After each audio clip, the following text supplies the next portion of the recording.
जय हिंद सभी छात्रों को। बच्चों, आज की क्लास में हम मैट्रिक परीक्षा 2026 के लिए सोशल साइंस का वीवीआई ऑब्जेक्टिव क्वेश्चन को याद करेंगे, जो आप सभी बच्चों के मैट्रिक परीक्षा 2026 के लिए बहुत ही महत्वपूर्ण है, इम्पोर्टेंट है। और ये प्रश्न आपके परीक्षा में बहुत बार आता है, इसीलिए सभी को ये सभी प्रश्न याद रख लीजिएगा, ठीक है। चलिए जल्दी से क्लास को शुरू करते हैं और 2026 के मैट्रिक परीक्षा की तैयारी को स्टार्ट करते हैं, ठीक है बच्चों। तो यहाँ पर पहला प्रश्न सही बच्चों के लिए, लोकतंत्र की सफलता निर्भर करती है, ठीक है। तो वीवीआई प्रश्न है, आपसे यह प्रश्न पूछा जा रहा है कि लोकतंत्र की सफलता निर्भर करती है तो किस पर करती है, ठीक है। तो यहाँ पर जब आप ध्यान देंगे बच्चों, तो इन सभी प्रश्नों में ये प्रश्न आपका बिल्कुल सही होगा कि नागरिकों की विवेकपूर्ण सहभागिता पर, ठीक है। तो नागरिकों की विवेकपूर्ण सहभागिता पर इस प्रश्न का सही आंसर होगा, सभी को याद रखना है। अगला क्वेश्चन है सही बच्चों के लिए, 15वीं लोकसभा चुनाव से पूर्व लोकतंत्र में महिलाओं की भागीदारी कितनी थी, ठीक है। तो अगर आपको पता है तो जल्दी से कमेंट में बताएंगे कि 15वीं लोकसभा चुनाव से पूर्व लोकतंत्र में महिलाओं की भागीदारी कितनी थी, ठीक है।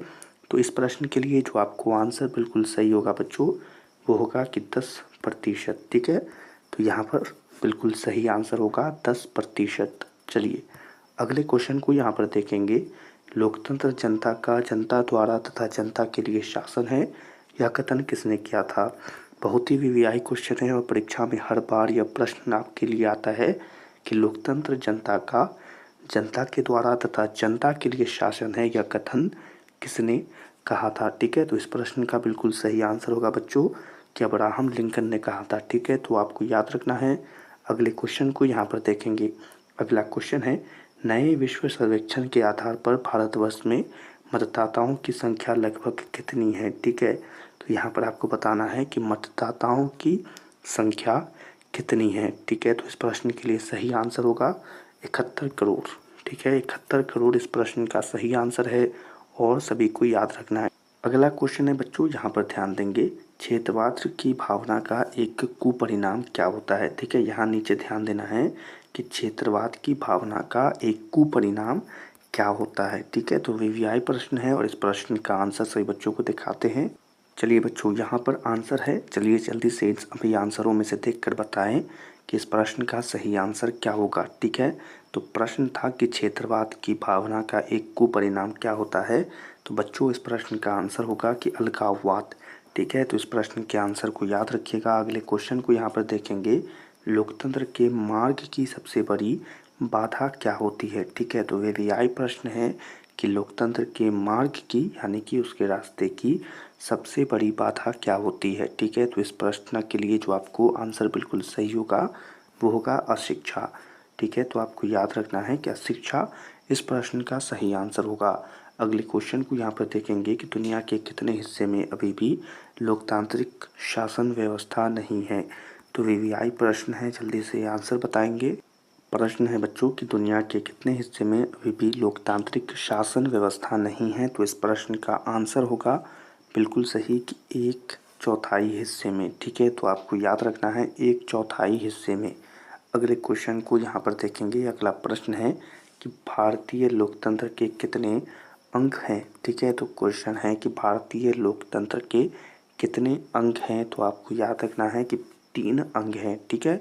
चलिए अगले क्वेश्चन को देखेंगे, निम्नलिखित में कौन लोकतांत्रिक अंग है, ठीक है। प्रश्न है कि निम्नलिखित में कौन लोकतांत्रिक अंग है, ठीक है। तो वीवीआई प्रश्न है, जल्दी से इस प्रश्न का आंसर बताएंगे कि यहाँ पर लोकतांत्रिक अंग कौन है, ठीक है। तो ध्यान देंगे, प्रश्न का आंसर होगा इनमें से सभी, यानी कि ब्रिटेन, भारत और अमेरिका। तो आपका आंसर होगा इनमें से सभी। अगले क्वेश्चन को यहाँ पर देखेंगे। प्रश्न है, भारत में सर्वोच्च न्यायालय के मुख्य न्यायाधीश की नियुक्ति कौन करता है। तो इस प्रश्न का आंसर होगा कि उनकी नियुक्ति संसद से होती है, यानी कि कोई एक आदमी नहीं करता है बल्कि संसद में इसकी नियुक्ति की जाती है, ठीक है। चलिए अगले क्वेश्चन को यहाँ पर देखेंगे। अगला क्वेश्चन बच्चों कि भारत में किस तरह के लोकतंत्र की व्यवस्था की गई है। तो वीवीआई क्वेश्चन है, जल्दी से बताएंगे कि किस तरह के लोकतंत्र की व्यवस्था की गई है हमारे भारत में। तो आपको आंसर यहाँ पर याद होना चाहिए,